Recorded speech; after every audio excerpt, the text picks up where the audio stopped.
Last storyteller, he is a World War II veteran born in Chicago and now living in an Elmhurst retirement community with his wife. They have 3 sons and 4 grandchildren. He holds degrees in electrical engineering and mathematics from the Illinois Institute of Technology. He worked for the International Harvester and Borg-Warner corporations, mostly as an industrial engineer, a so-called efficiency expert, an idea which always caused his wife to laugh. Late in his life, he has been cajoled, threatened, and forced by his grandchildren to write a war memoir, and we are so happy to have him here once again tonight. Please put your hands together for Marvin Sussman!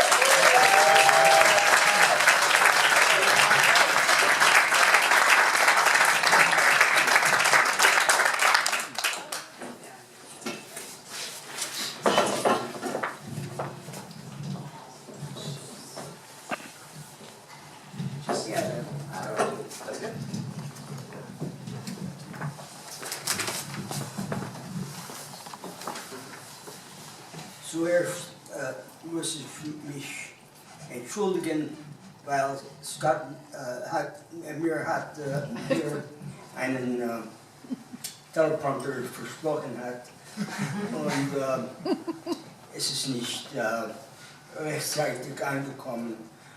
Und jetzt muss ich meine Geschichte von dieser Kopie lesen, das nicht so dramatisch ist, wie ich es gerne hätte.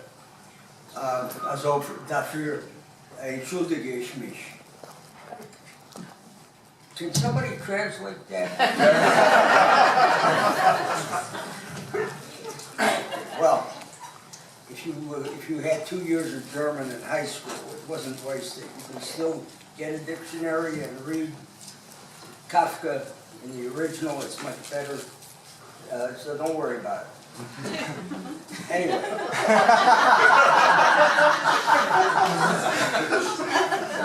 So why did I know German well enough to translate? Well, what I said, yeah, to let me translate. What I said was that Scott had promised me a teleprompter that did not come. We have to talk to Mrs. Murphy about it. She's sitting out of it. So now I have to read this. This is my teleprompter. So I'm sorry about that.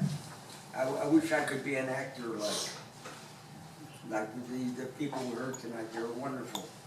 Anyway, why did I know German well enough to translate for Troop A of the 4th Cavalry Reconnaissance Squadron? Well, why not? It was usual with immigrant parents speaking Yiddish or German dialect, especially during weekends when we dined with relatives. Add to that 2 years of German language study at Chicago's John Marshall High School, and anticipating a probable need for after war was declared, I had 30 months to cram before D-Day. And best of all, during 75 weeks of training, I had possibly 25 discussions in German with my platoon sergeant, John Unken, whose family immigrated from Germany shortly after World War I. Although friendship between a private and an uncommissioned officer was taboo, a conversation on the sly was okay with John because he wanted to continue speaking German. Finally, in England, before the invasion of Normandy, I spent more than 5 months of late evenings listening to German radio broadcasts. These were mostly news alternating with martial music, usually a male chorus singing the hit tunes of the German armed forces. One of the hits turns up later in the story, so you have to know about it. The most popular song by far was Wir fahren gegen England. We're sailing against England. We're invading England. The invasion threat was long over, but the tune was really catchy and retained its popularity. It wasn't long before I knew all the words and on occasion could sing along, bringing some laughter to our Quonset hut in England. You can actually Google that song and listen to it. Well, I did Google it. The Fahren gegen England is a patriotic German soldier's poem by Hermann Lons, L-O-N-S. A prominent poet, served in the German army, was killed in action in World War I. The poem was written in 1914 At the beginning of World War I, that was quickly set to music. The song was beloved by the German Navy, the Kaiser's Navy, and later by Hitler's Navy, and very popular with the German people. The poem describes a German naval soldier or sailor leaving home to go to war, having one last drink with his comrades, saying farewell to his darling Schatz. Mein Schatz is a treasure. Asking her to reach out her white hand and to hold his. In the third verse, he asks her not to sorrow if he should fall and lay in the depths of the seas. She should not cry because she should remember that he shed his blood for the fatherland. Well, let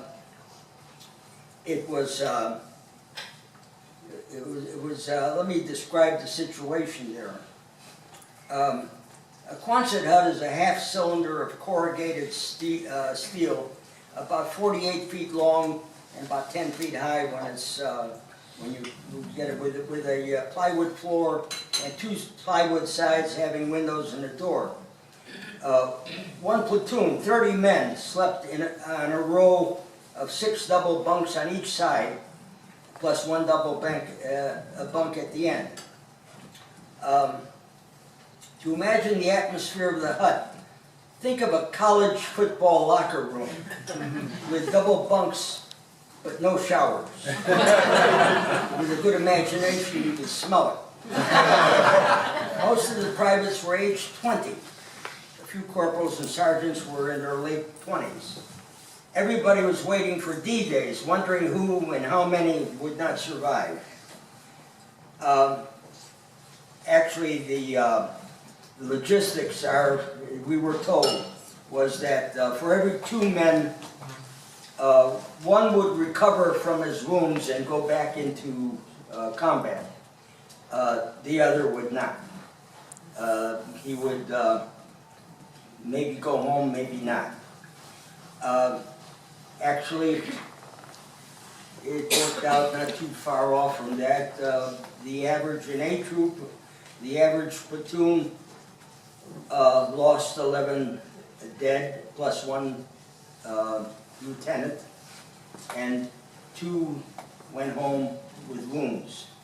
So the statistics were probably right. At any rate,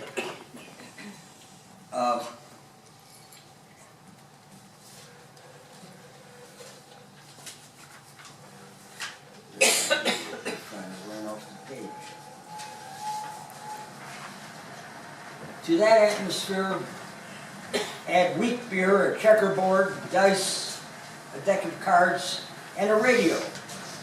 To make a long story short, we were bored to death and really needed entertainment. So I want to tell you about the radio. When enough beer is consumed and the martial music comes on, a call would be yelled, "Sussman, sing that song." To which I reply, "Okay, but I need a parade."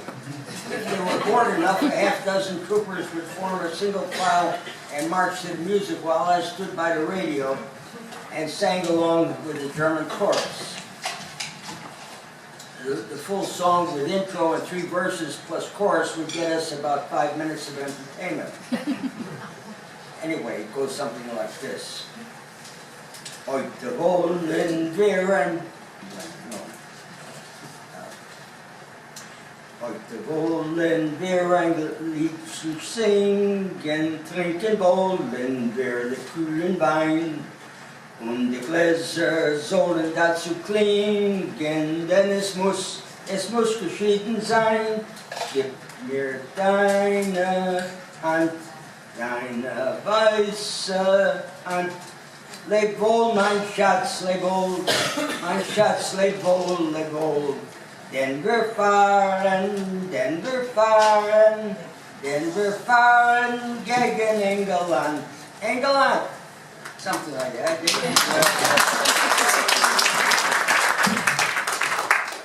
Anyway, the full song with intro and 3 verses plus chorus would give us about 5 minutes of entertainment. The point is that you should go away with is that every German with a radio knew that song. So everybody knew that song. That's the important thing. So my knowledge of German and French, which I had learned in England over several months, was well appreciated by the A Troop command. It also helped me personally. Out of the 140 men in A Troop, over 80% had a rural background and had at least done a lot of farm work. They were skilled in many areas beside agriculture. They knew auto mechanics and construction, with carpentry, cement, electricity, and so forth. I, on the other hand, had lived only in rented flats. I was not allowed to use tools to fix anything. We had no automobile. Sergeant McDermott pronounced me as useless as nipples on a bull. All I knew was how to read and write.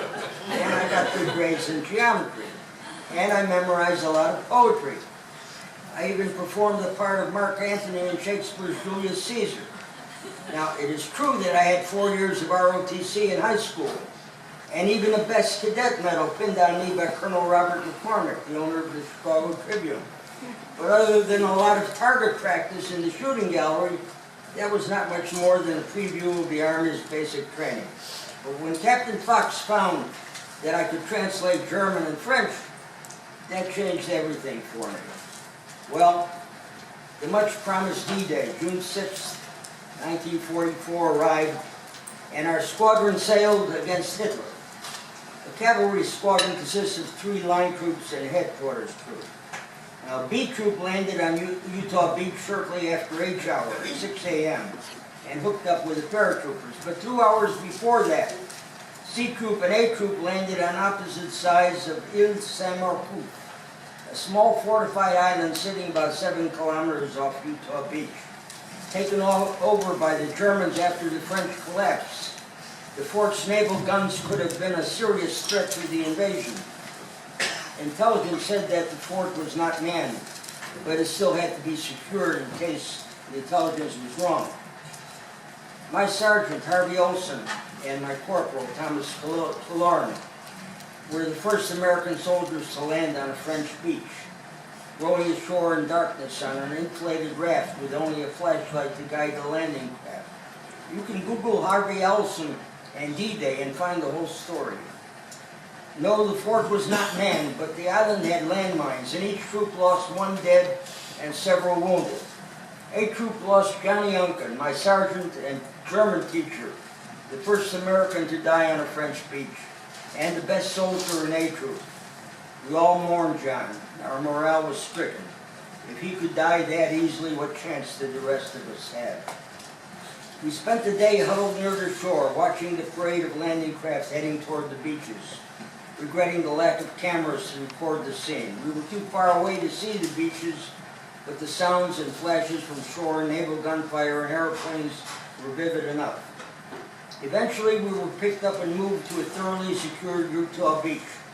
We had no vehicles and only rifles and hand grenades. If the island's fort had been manned by the enemy, far more potent forces would have made the assault. Since we were not fully equipped for combat, our first mission was to guard 7th Corps headquarters, so we pulled a lot of KP, messenger, and guard duty.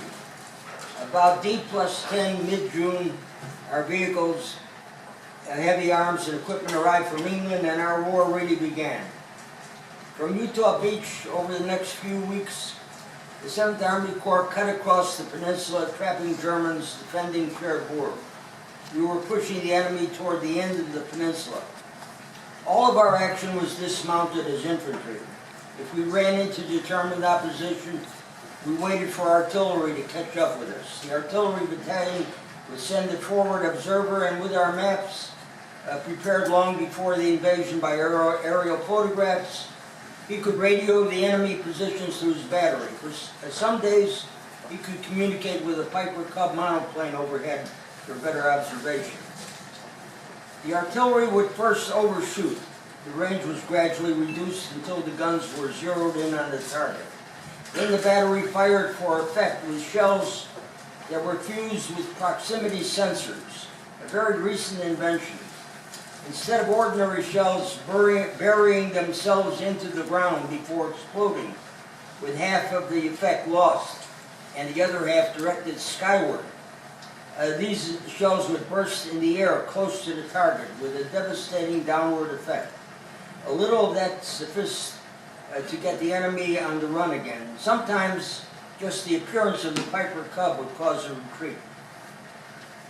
Eventually, about D+40, mid-July, A Troop was attacking a sector from the famous resort beaches along the Atlantic coast to about half a kilometer inland. The Germans, cut off from supplies, running out of food and ammunition, started to surrender. First came an individual or two, maybe deserters, waving a white handkerchief. My interrogation was brief. The only information of value was how short they were of food and ammo. The news kept getting better. Over somewhat hilly ground, we began to move more rapidly as they fell back. Then, late July, on a beautiful morning with very little wind, the Krauts came out of the hills by the dozens, scruffy, without arms or helmets, and waving something white. We watched in amazement. There's more than 100 of them, probably the remains of an infantry battalion, settled down silently, timidly, in a pasture, waiting for us to make our wishes known. Most of them had a bundle of some sort, maybe a change of underwear, a slice of bread. The silence was eerie. So it ends, not with a bang, but a whimper. Of course, Captain Fox, he being of German ancestry, of course, was the first to react. Sussman, can you organize that mob? We have to get them to a POW station and move on. Yes, sir. In fact, I had not the slightest idea about mob organization. Through oversight, my knowledge of German did not include a manual of military commands. Truth be told, I was a troop translator only by default, in absence of John Unken. There was actually no slot for a translator of any language in the skill list for a cavalry line troop. If a trooper spoke the language, that was just luck.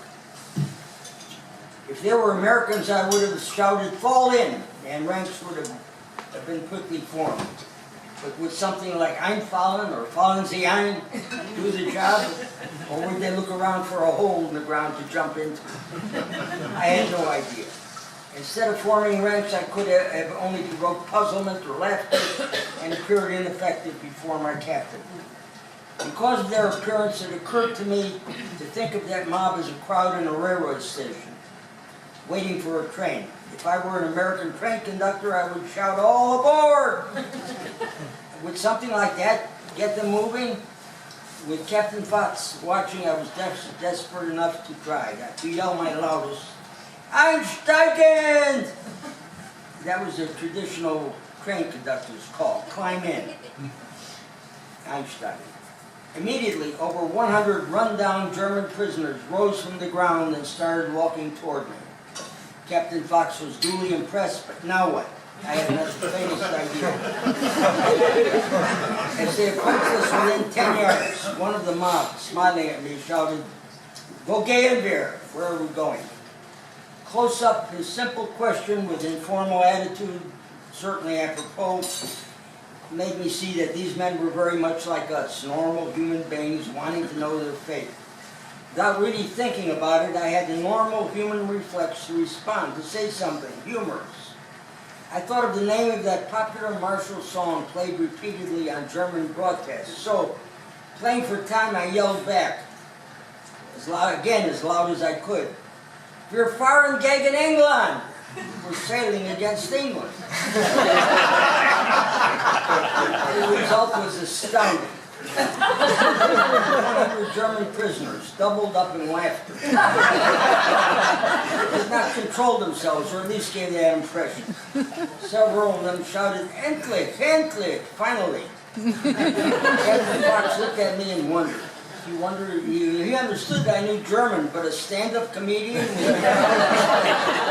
That was unexpected. Somehow, by accident, I had gained the captain's respect. But now what? I still had no manual of commands. The look on the captain's face reminded me of what makes armies move. I simply shouted out, "Deutsche Offiziere, stellen Sie sich bitte vor." German officers, please present yourselves. Several prisoners replied at once, "Da sind keine." There aren't any here. Apparently the officers who usually spoke French and knew their way around Normandy had other plans for surrendering, maybe making their way to Cherbourg and a little champagne before surrendering to higher officers en masse. So I looked for the next best thing, non-commissioned officers. Deutscher Unteroffiziere, stellen Sie sich bitte vor. Sure enough, a few of them approached. After asking them who was senior, one of them stepped forward, saluted, and gave me his rank, Feldwebel, equivalent to our staff sergeant, and his name, which I did not catch. I had no insignia on my fatigues, but my high German may have marked me as an officer requiring a salute. Pretending to be an officer was easier than explaining I was not one, so I simply returned the salute. We now had a diplomatic relationship and the war could proceed. There was no need for interrogation. All the information was in their faces. I explained to the Feldwebel that we had to proceed to a POW collection point about a kilometer to our rear, that his men were still in danger from snipers in the French underground, and that we would protect them. I didn't know how much danger there was, but a little fear could inspire cooperation. The Feldwebel had only one question. "Sind Sie Deutscher? Are you German?" I replied, "Nein, danke, Jude." No thanks, Jewish. I did not really answer his question, since I could be a German American and a Jew, all three like Henry Kissinger. I could simply have said Amerikaner, but I wanted to see his reaction. He smiled and hesitated a few seconds. He seemed to have an urge to say something, but it passed. He turned about and shouted the appropriate commands. 4 ranks were quickly formed. After instilling the necessary amount of fear in his men, we could move out. With 6 of us armed, 3 in front, 3 behind, the column set off, walking at ease to the POW collection point. There was no incident before arrival, but for a half hour I walked with the largest group of the enemy I had seen until then. Looking at their faces, my first and lasting thought was that they were exactly like us in every respect, tired, dirty, and worried about the future. Since German ancestry is common in the U.S., their faces were very familiar, like our GIs. There was light bantering in the ranks during the walk, just like us. It was almost a shock to feel how much alike we were. It was so easy to forget that yesterday we were killing each other, and now we were suddenly at peace. I had the urge to engage them in conversation, to get their stories. But leading the way in front, that was impossible. While I was looking at them, they were looking at me, probably wondering if I were also German. They were somehow still under the spell of my joke about invading England. That bright July morning, in sight of the famous resort beaches and a calm Atlantic Ocean, I did not fully understand their reaction. But some months later, in much worse circumstances, I came to understand the laughter I had released.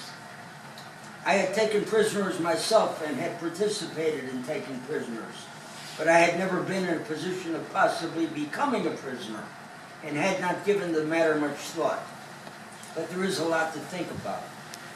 When a soldier surrenders to the enemy, he undergoes a personal crisis. He is, in effect, delivering his life into the hands of a very hostile stranger. The new commander of his fate has an unknown attitude and intention toward his prisoner. He may want revenge for the very recent death of a best friend, perhaps a death under circumstances that were cruel and possibly illegal. At best, his captor has been under the prisoner's fire and has certainly developed a hatred of the enemy. For the prisoner, life hinges upon the unknown mood of his captor at the moment of surrender. When I called out as a train conductor, it was for the newly captured, a humorous tone and a sign of a good mood. They probably felt an immediate rush of hope, and my joke about invading England clinched the deal. There would be no retribution that morning.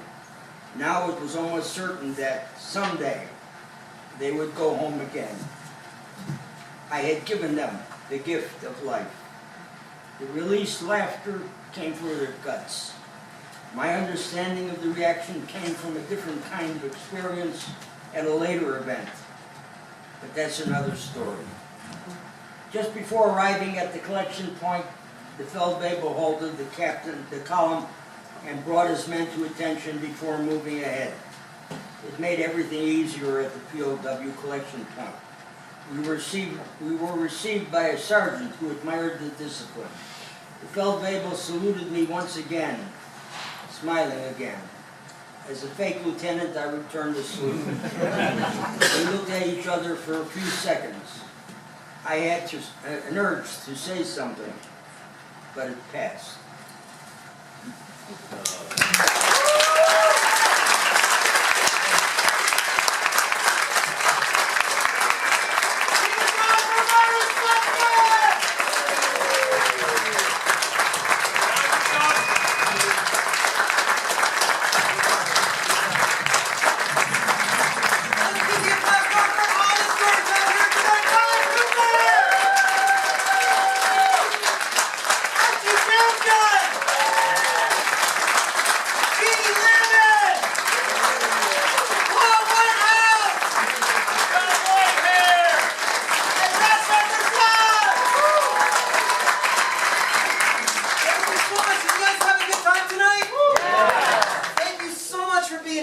Appreciate you being here to listen.